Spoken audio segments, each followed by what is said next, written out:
Oh, let me just look at you for a minute. Oh, well, it's a treat to be here. First of all, I know you have to be a cast of characters if you've got Reverend Larry, somebody that shows up here regularly in support of you, and that is a spiritual acknowledgement. There has been a friend, and I've been a fan of his for a long time. So let me, to start, let's just take a moment in prayer together. I invite you to touch your heart. And just imagine for a moment as though your breath flows through your heart as you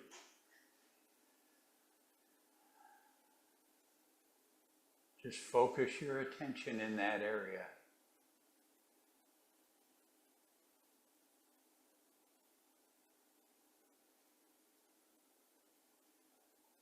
And now, let's open our hearts by just feeling deep appreciation for the wonderful people in our lives, for this spiritual community and all the wisdom that it represents, the blessing that it is to us and the blessing of this part of the world.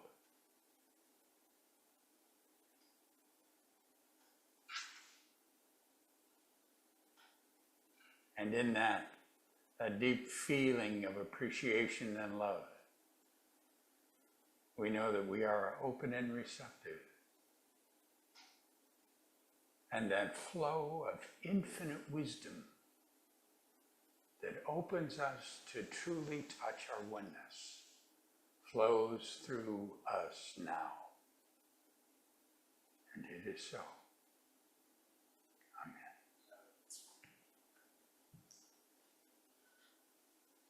So I remember back when I first started going to Unity. That was a few weeks ago. And one of the things that really attracted me was that the people I met there were really focused on the study of their spirituality, of their spiritual nature.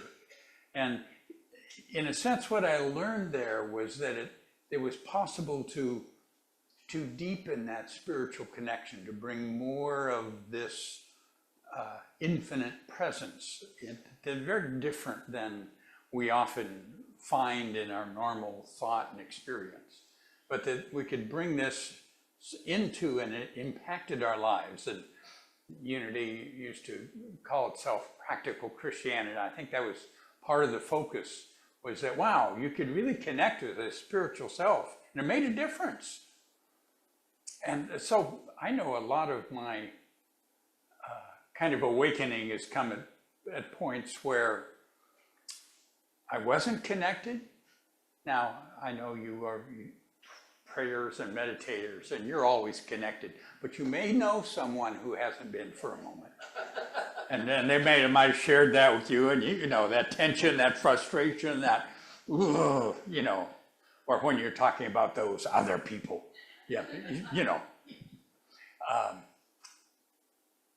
and then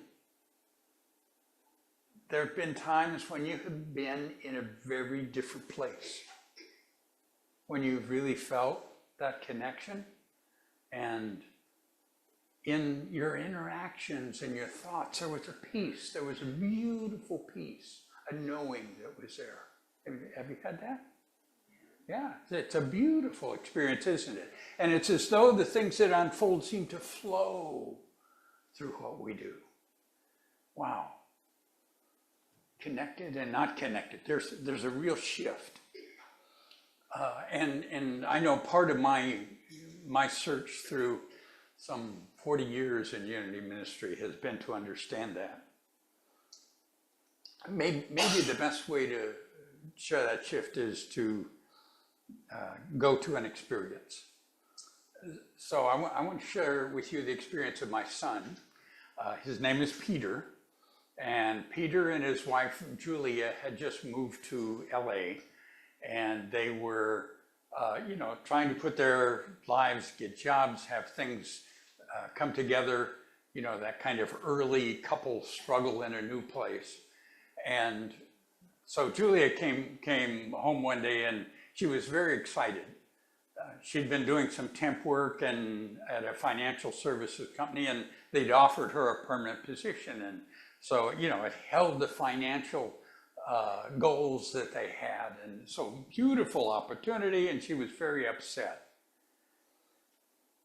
The reason she was upset was she had been working for the company, and she was aware of why that position kept coming open.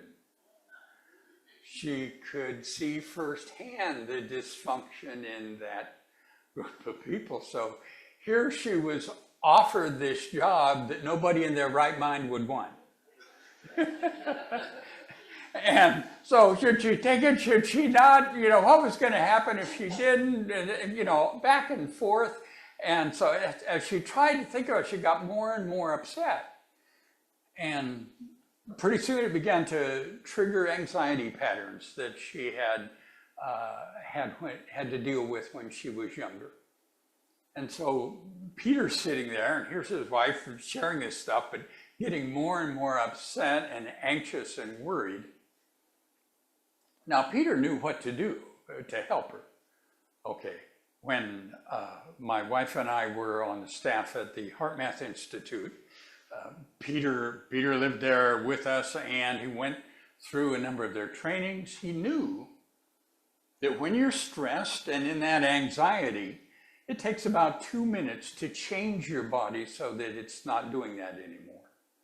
That you can actually move into a state of being peaceful, and that in that shift, that one of the things we access is a deep level of wisdom. Now that wisdom, the scientists there called it heart intelligence. In our language, we would call it spiritual understanding or spiritual wisdom, because that's its real source. I mean, what really happens is that we change the body by causing the heart to change. And when the body changes, we're able to connect directly and clearly with our spiritual nature, with our spiritual heart, if you will. And that wisdom is there. That wisdom that's always present to guide us. So he knew exactly what to do with Julia. Except it turns out that she had been upset and worried about something a while before, and he had done that. And he'd learned that he could be her heart coach or her husband, but he couldn't be both. And so Peter realized that he couldn't do a thing. And she got more upset, and now he felt absolutely powerless. Have you been in that situation where someone you really cared about is struggling and struggling, and you aren't able to help? That's frustrating, isn't it? Because you really care. And then he realized, well, I can't do anything about her frustration, but I sure can about mine. So he went ahead and went through a very simple series of steps, just internal focuses that he went through.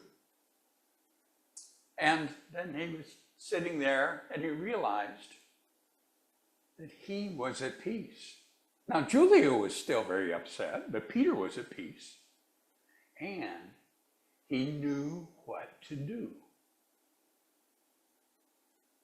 So he just went up to Julia and said, would it be okay if I just held you for a moment? She kind of looked at him and said, okay. And he just put his arms around her and held her for a moment or two, and finally there's that big sigh. And And then she said, "Thank you." And she added, "And thank you for not saying anything." That was part of the guidance. But what happened there? And I can tell you, when Julia got centered, she was able then to understand the choice. She actually took the job, and many years later has been quite successful at it. I think she kind of changed the dynamics there. There's a shift in consciousness that we're looking at. Okay, there was a consciousness of frustration, lack of clarity, confusion, literally. There was a consciousness of powerlessness on Peter's part and frustration. Okay, that's a state of consciousness. Okay, it exists. We've been in those. And we know that perception that is there controls the world as we're seeing it. And then just a few minutes later, there is a totally different state of consciousness. It's one that is filled with peace and clarity. That's the change in consciousness that we're talking about. One is not spiritually connected, and the other is connected with your spiritual self. Okay, now the truth is you can't unconnect from your spiritual self. It doesn't work that way. But what we experience in terms of our conscious awareness goes through a system shift. And in that shift, the power of the spiritual self informs our perception rather than our brain doing that. Okay, now,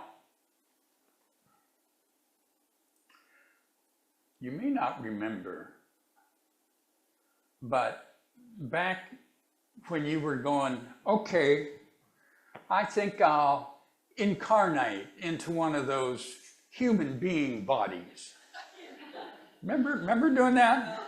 Probably not. I've known a few people that did, but most of us don't. But when you do it, okay, you enter into this third dimensional vehicle because you're here to experience the third dimensional aspect of an infinite creation. Okay, and it's quite something to experience, as you know. Okay, but the problem is when that wisdom that you have, that you've been gaining as your soul through this infinite journey, when you get in that third dimensional body, that is not the intelligence that's running your system. When you get the body, you get a brain. Okay, and the brain is wonderfully designed to interpret the third dimension. It has no connection to your real intelligence. Okay?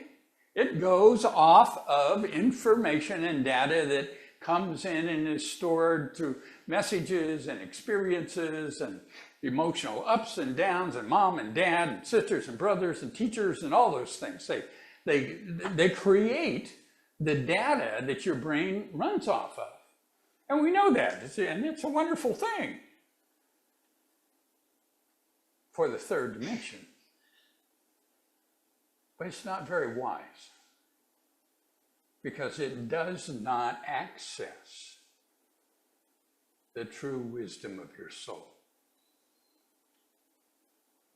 To get to that wisdom, you have to shift the system. That's what Peter did. And that took from one state of consciousness, one perception of life, into a different state of consciousness, a different perception of life. That shift takes place through your heart. And the challenge is that you are not designed for your heart to be running the show. You're designed for the head.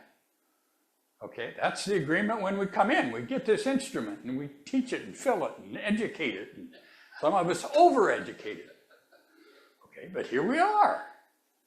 How do we make that shift?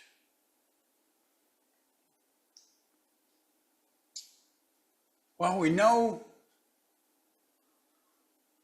that the shift is to the heart. Now, the truth is we've known that throughout our human journey. Okay, the great teachers, I mean, we can go back into the Bhagavad Gita, but let me just share with you a favorite one, because this is from Charles Fillmore. And for those of you who may not know, Fillmore was the co-founder of Unity, and he was one of the great American mystics. And part of his gift was being able to perceive and understand the spiritual growth of the individual and how that spiritual growth was captured within sacred literature, within the Bible, within dynamics that we experienced. And he says, and really he's talking now after having explored a number of experiences of great wisdom that from prophets and teachers. He says, there is the development in man of a greater capacity to know himself and to understand the purpose of creation. It is accredited as coming from the heart. So understand the purpose of creation. Now, that's true in a cosmic sense. It's also true in a moment sense. Okay, in the micro sense, in the sense that in that experience I shared with you, in that moment in Peter's life, in wherever we are, we're there for a purpose. Okay, and that purpose is part of the creation that you as an individual soul are bringing forth. So that purpose of creation is also accessed through the heart, as well as the greater one.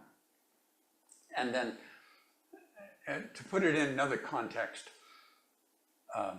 I love this experience that the Gospels report of Jesus, because he's just gone through the feeding of the 5,000 and this sort of thing. And so he's with his disciples and they're worried about getting something to eat. Sounds like my family. Jesus asks them, do you still not see or understanding? Are your hearts hardened? Do you have eyes that fail to see and ears that fails to hear? So interestingly enough, he's talking about a perceptual shift that you're not seeing and hearing. In other words, you're not perceiving from the spiritual self. They're caught in the third dimensional self. The brain is interpreting their world, and the brain, they're about to run out of food, okay? And but he realizes the problem. Are your hearts hardened? They aren't getting to the mechanism that lets them perceive spiritually. Okay, so great, but how do you do it?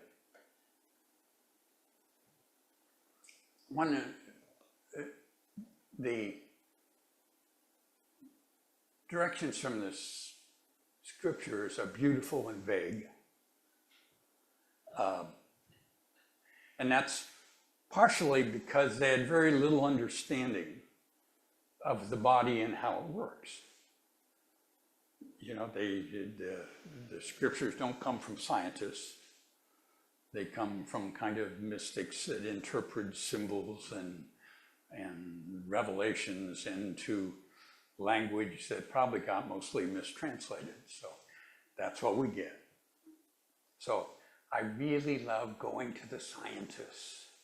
It works or it doesn't. You test it and it works.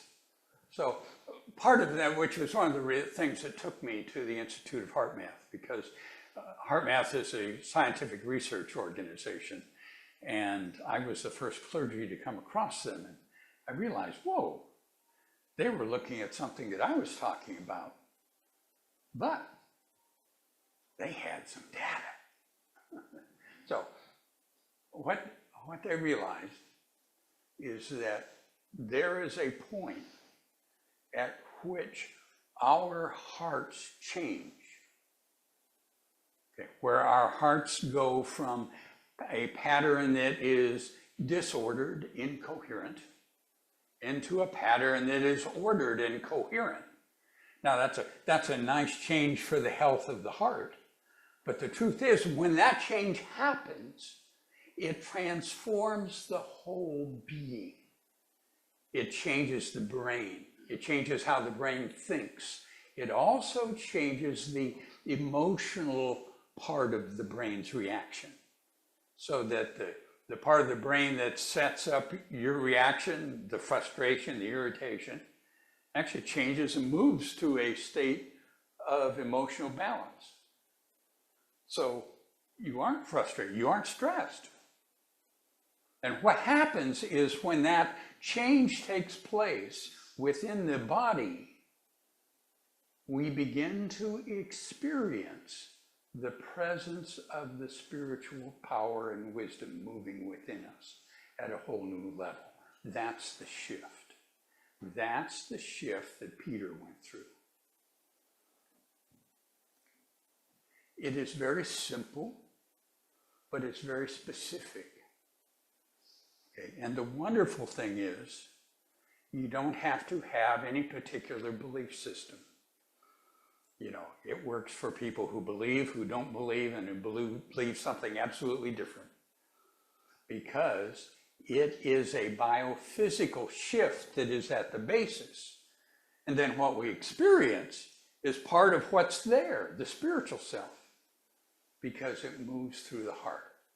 So how does that take place? Well, the first thing, remember just a moment ago, we just focused on the area around our hearts. Okay, that begins to unattach the brain's control. Okay, so we've basically used the brain to say, okay, we're going to quit thinking about that stuff I'm running on about, and we're going to focus on my heart. So it like gets us to the doorway, if you will. And then we go through the door by, we entered today through the feeling of appreciation. Now, I know you all know about appreciation. Some of you do appreciation lists and you thank people. That's not what I'm talking about. That's nice. Those are appreciation thoughts. They're good. They're very helpful. But if I asked you right now, name something you appreciate about yourself, you'd come up with something. Okay, but I'm not talking about that. I'm not talking about what you think. What makes the shift is deep, sincere feeling. It's feeling appreciation. Now, I can tell you things I appreciate about myself, but if I'm going to feel appreciation, I'm going to focus on my grandson. Okay, he's much cuter than I am. Okay, and he's a delight. I can just look at that energy, and what a marvelous expression to have in my life. You can feel there's someone that you appreciate deeply, and right away you can feel it. It's the feeling.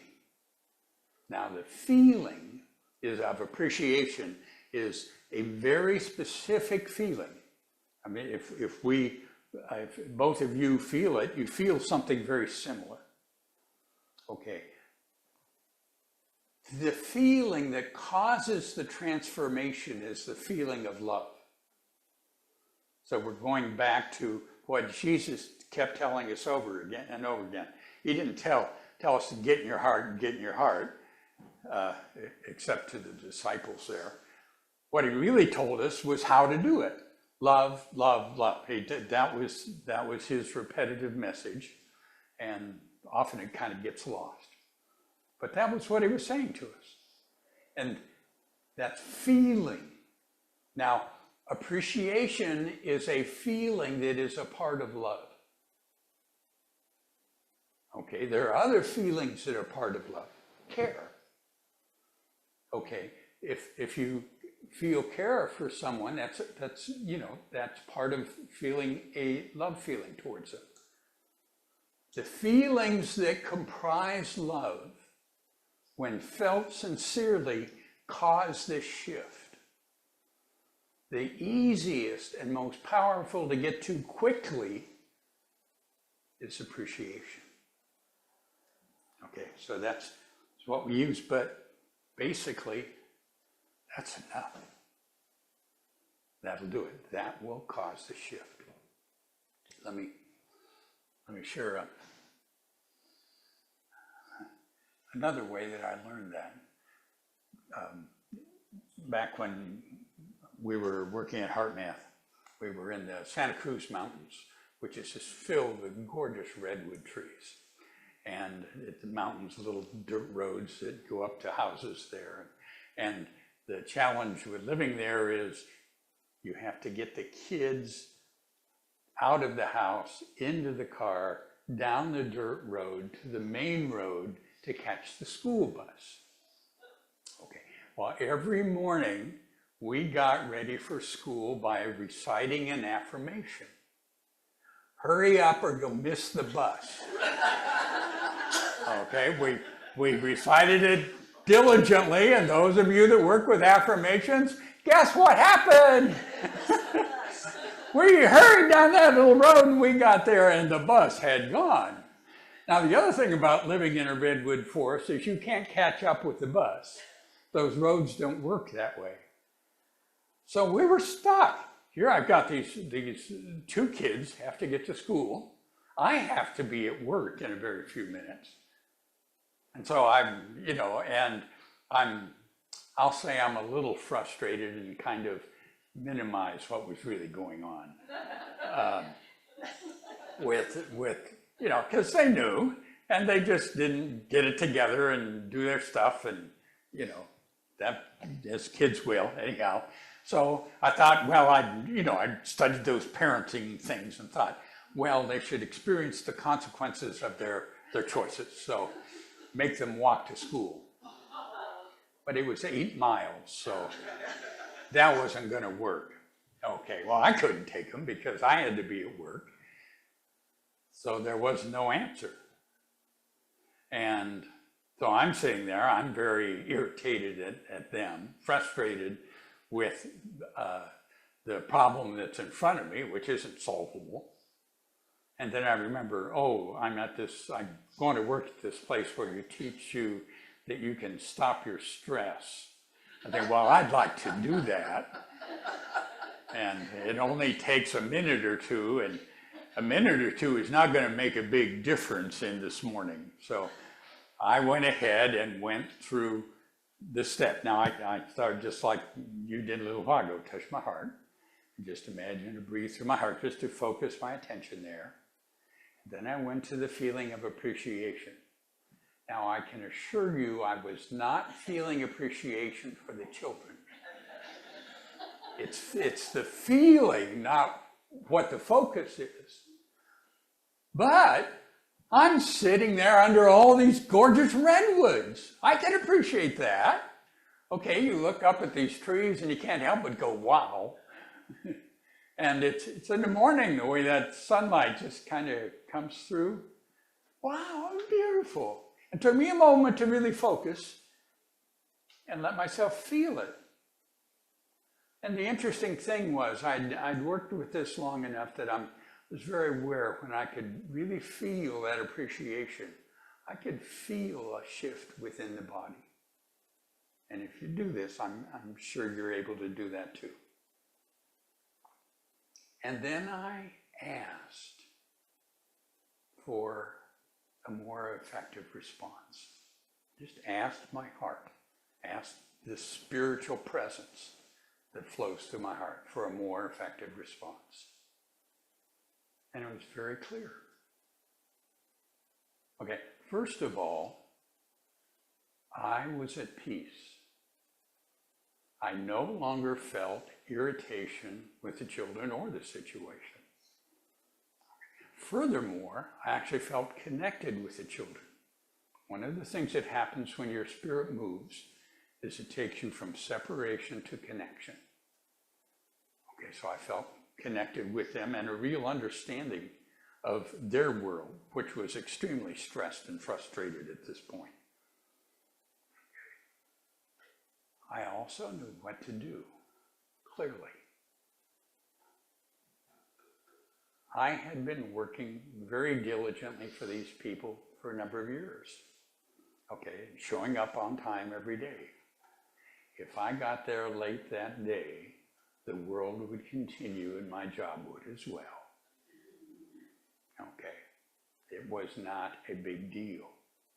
What was important was that these children who were stressed and about to go into a day in junior high and high school. Anybody want to go back there again?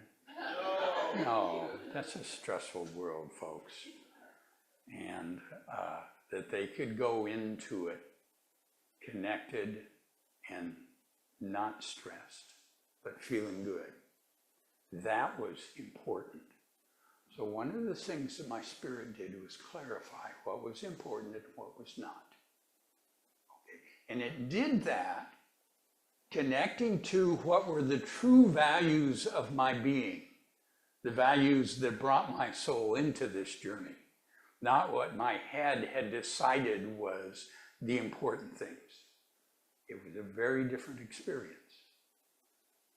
And so I knew I'll drive them to school, I'll put on some music, told them we're going to have to deal with what, made us late, but we'll do that when we get home and work it out. Right now, you relax, get ready for your day, and we'll go to school. So I dropped them off, made it to school, and it was a beautiful day. Plus, I got to drive 8 miles through the redwoods, appreciating how beautiful it was, instead of frustrated with my children. 2 very different journeys. What do you want in your journey? Connection, not connection. How? Get in your heart. Feel the appreciation. Now, love's a wonderful world, but love is not our natural response when the world is throwing stuff at us. Okay, maybe at some point we'll get there. But you can always look up and love the beautiful sky or the person sitting next to you, or the fact that tomorrow this will be over. Okay, and this doesn't have to be this spiritual kind of love. If you get a new Ferrari, that works. Love that. I appreciate that. Wow, what a car. Okay, it's a feeling. Again, not the thoughts. And there's a nice feeling goes with the thoughts, but we're talking about something deeper. We're talking about something that takes us out of our brain and into our hearts, out of a world that is stimulated by out there, into a world that is created from in here. Okay. It's a choice. One of the ways that I keep myself doing that is simply I choose appreciation. I just keep reminding myself, I choose appreciation. It really helps me remember, I choose appreciation. Join me. I choose appreciation. You feel that? Again, I choose appreciation. Now think when you're standing in the store and the lines are getting long and frustrating, I choose appreciation. When that person that's supposed to do it doesn't, I choose appreciation. Okay, now I'm going to challenge your heart muscle. Okay, you go to the news. You hear what those other people in the other party are doing. I choose appreciation. There wasn't much enthusiasm behind that one. Together, I choose appreciation. Feel the muscle of it. I choose appreciation. Yes, you don't have to appreciate them, but you can appreciate, we've got a blue sky today, folks. Wow. So, your thoughts. We've got a moment here for thoughts and questions and disagreements and whatever you got. Sure wish I knew about this with my 4 kids. Yeah, I always felt sorry for our oldest daughter that missed this. I love everybody. Good. Everybody I meet, I don't care whether I know them or not, I love everybody. We all accept it. Always have. Yes. And that feeling. Yeah. Okay. And let me say one of the beautiful things about this is that we have all figured out how to do this. Okay. But because it's not well defined, it's very hit or miss. And some of us are very much closer to that feeling world that you're describing. And others of us, and particularly I'm thinking of us overeducated professional types, that we just spent so much time in our head that we strengthen that part of our being without strengthening the connection to the spiritual self. So beautiful, keep it up. Yeah. I read that Heart Map book quite a few years ago, and it was interesting because it's got like a following. It really changed me. It really changed. No, I'm sorry. Should I start over? I read that Heart Map book a number of years ago, and it really changed my thinking. And it's a following that's all over the world. I was surprised. I went to a dentist in Costa Rica, and he started talking about it, and we had a big, long conversation. So a lot of people, I think it really has done a lot of people a lot of good. Yeah, reading that book. The truth is their work has just expanded around the world tremendously, and written up in thousands of now books and articles and research things. And if you're interested in really this particular part of the heart math skills that I'm talking about today, sorry, I forgot to bring any because I forget those things. But my book, Your Spiritual Heart, really goes into this shift and the techniques for doing it. So just, yeah, because there are good books out there on these processes. I had to learn the difference between gratitude and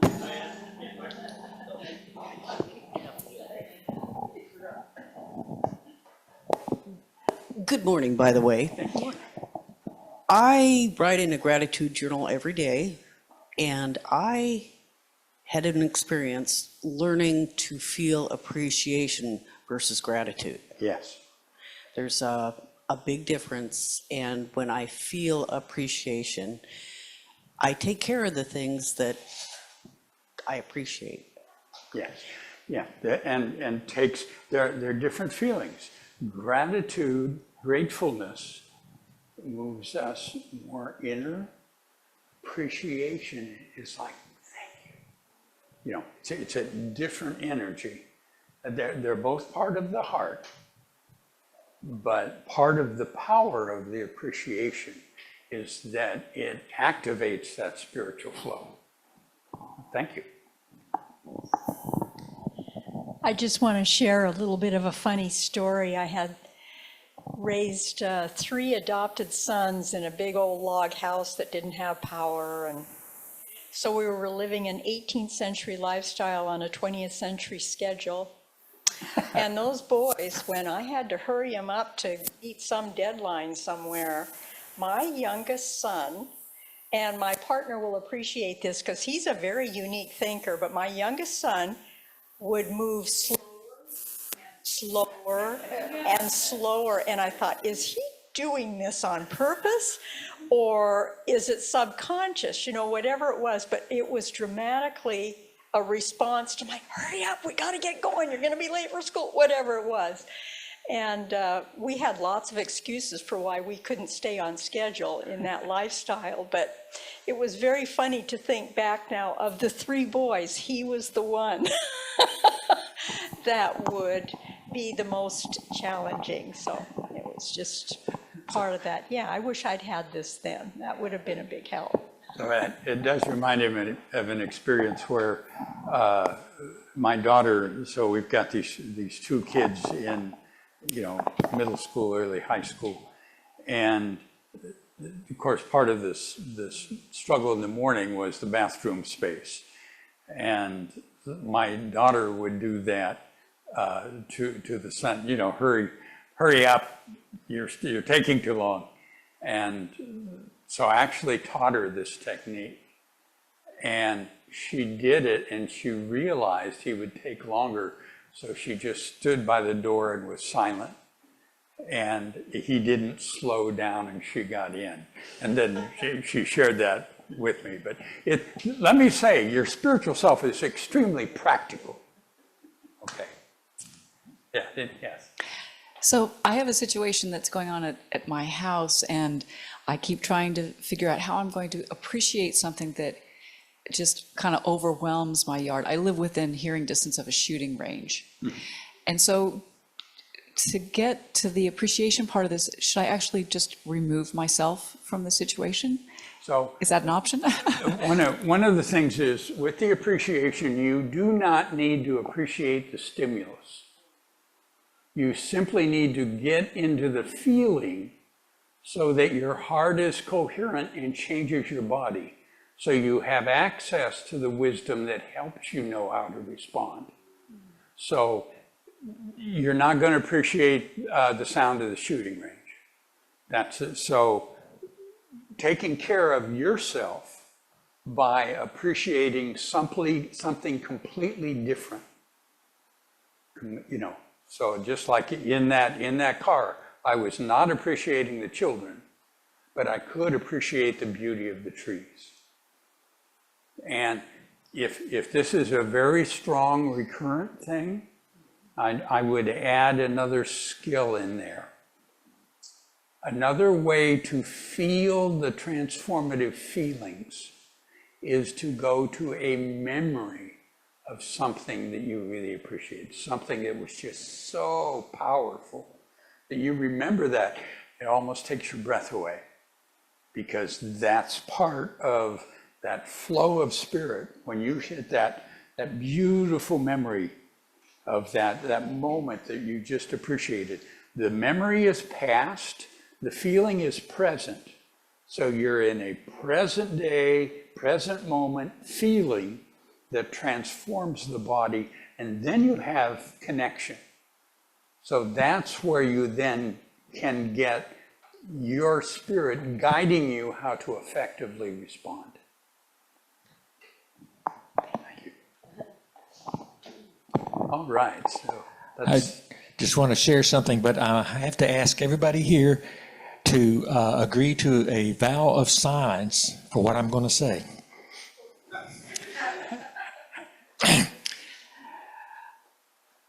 My wife snores, and I'm very sensitive to that type of noise. And for a long time, I would, just, oh, and I'd go get up and go to another room or something like that to sleep. And finally, I sat down with myself one day and I said, I really have to change this.